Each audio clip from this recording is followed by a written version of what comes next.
കേട്ടിട്ട് മനസ്സിനൊരു ഭാരം പോലെ. നന്ദുവിന്റെ കാര്യം ഓർത്തിട്ടാണോ അച്ഛാ?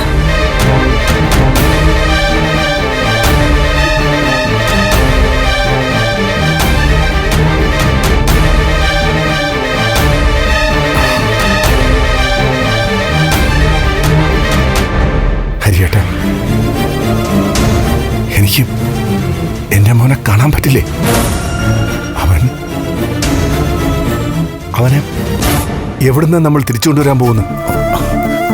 സിധു, പാവം എന്റെ മോൻ. അവനിപ്പോ എവിടെയാ?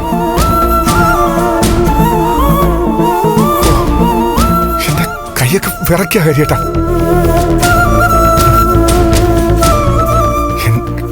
എന്റെ കുഞ്ഞിനെന്തെങ്കിലും പറ്റിപ്പോയോ ഹരിയേട്ടാ? താൻ എന്താണ് ഈ പറയുന്നത്? പ്രഭയേക്കാൾ കഷ്ടമാണല്ലോ തന്റെ കാര്യം.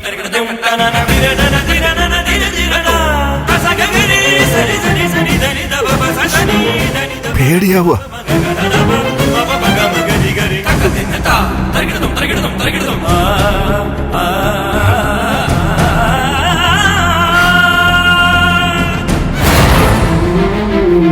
പറ്റുന്നില്ല.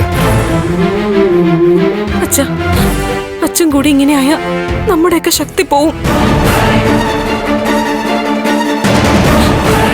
നന്ദുനെ എത്രയും പെട്ടെന്ന് കണ്ടുപിടിച്ച് തിരികെ കൊണ്ടുവരണമെങ്കിൽ ഉറച്ച മനസ്സോടെ തന്നെ നമ്മളൊക്കെ നിൽക്കണം.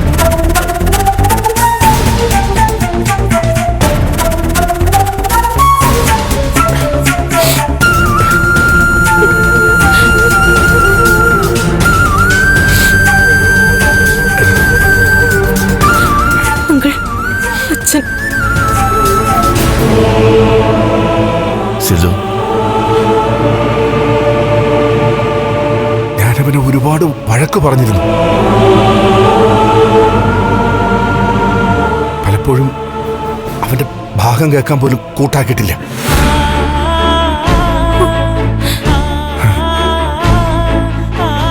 ഈ കൈ കൊണ്ട് എത്ര വട്ടം ഞാനവനെ തല്ലി. എത്ര നൊന്ത് കാണും എന്റെ മോന്റെ മനസ്സ്. അവനെ പെട്ടെന്ന് കണ്ടെത്തി ക്ഷമിക്കടാ മോനെ എന്ന് പറയാൻ മനസ്സ് പിടയ്ക്കുക.